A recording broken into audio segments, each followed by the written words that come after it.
Hi, welcome back. This is Kristen on our journey through the Bible, one chapter at a time. I'm so thankful you're here. Thanks for joining me. We just finished up Numbers 20 and Aaron passed away. So if you missed that, go back and check that one out. But so we're going to jump into Numbers 21 today. And I'm just going to jump right in and get going.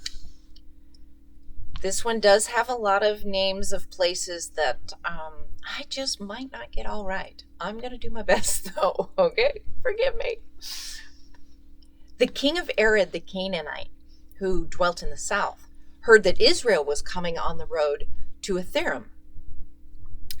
Then he fought against Israel and took some of them prisoners. So Israel made a vow to the Lord and said, "If you will indeed deliver this people into my hand, then I will utterly destroy their cities." And the Lord listened to the voice of Israel and delivered up the Canaanites, and they utterly destroyed them and their cities. So the name of the place is called Hormah. Then they journeyed to Mount Or by the way of the Red Sea to go around the land of Edom. And the soul of the people became very discouraged on the way. And the people spoke against God and against Moses. "Why have you brought us up out of Egypt to die in the wilderness? For there is no food, no water, and our soul loathes this worthless bread." So the Lord sent fiery serpents among the people, and they bit the people, and many of Israel died. Therefore the people came to Moses and said, "We have sinned, for we have spoken against the Lord and against you. Pray the Lord that he take away the serpents from us." So Moses prayed for the people. Then the Lord said to Moses, "Make a fiery serpent and set it on a pole. And it shall be that everyone who is bitten, when he looks at it, he shall live." So Moses made a bronze serpent and put it on a pole. And so it was, if a serpent had bitten anyone, when he looked at the bronze serpent, he lived. Now the children of Israel moved on and camped at Oboth, and they journeyed from Oboth and camped at Abiram, in the wilderness, which is east of Moab, toward the sunrise. From there they moved and camped in the valley of Zered. From there, they moved and camped on the other side of the Arnon, which is in the wilderness that extends from the border of the Amorites. For the Arnon is the border of Moab, between Moab and the Amorites. Therefore, it is said in the book of the wars of the Lord, "Waheb in Suphah, the brooks of the Arnon, and the slope of the brooks that reaches to the dwelling of Ar, and lies on the border of Moab." Look at a map for that one.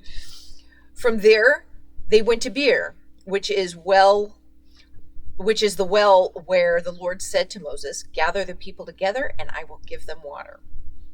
Then Israel sang this song: "Spring up, O well, all of you sing to it. The well the leaders sank, dug by the nation's nobles, by the lawgiver with their staves." And from the wilderness, they went to Mattanah, from Mattanah to Nahalil, from Nahalil to Bamoth, and from Bamoth, in the valley that is in the country of Moab, to the top of Pisgah, which looks down on the wasteland.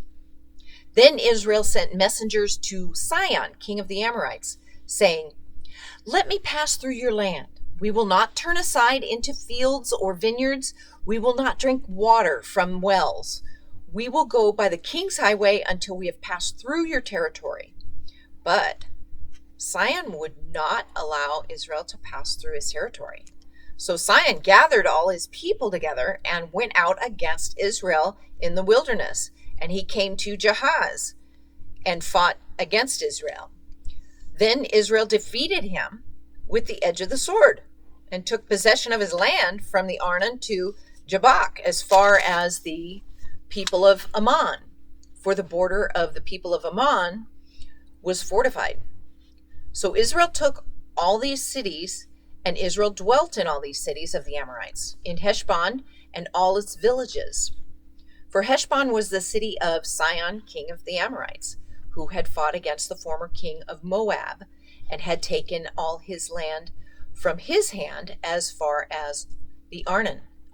Therefore, those who speak in Proverbs say, "Come to Heshbon, let it be built. Let the city of Sihon be repaired. For the fire went out from Heshbon, a flame from the city of Sihon.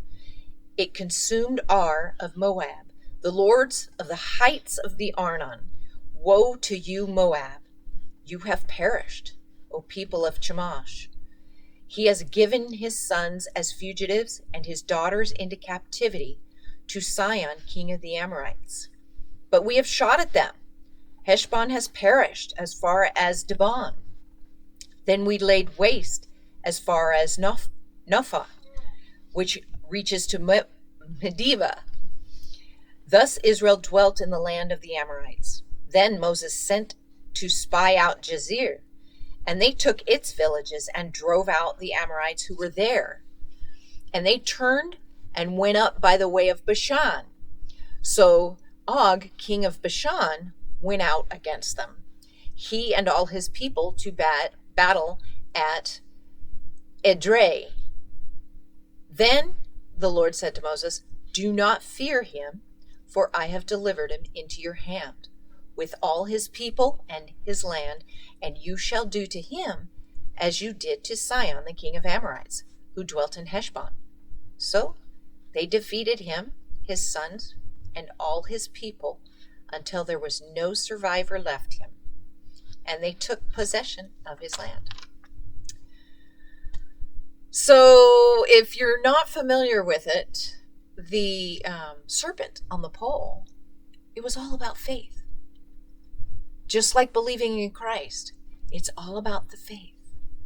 Have faith. And so if you don't, well, then I pray that you get it. I pray that someone who has faith can share with you and help you to understand it. But it's not all about understanding either. It's not one of these things that we can gain all the knowledge. Even if you read through the whole Bible and you have all this knowledge in your head, it still comes down to faith. It's what's in here. It's what's in your heart. Just a little bit of faith. Mustard seed size faith is all it takes. Thanks again for joining me. God bless.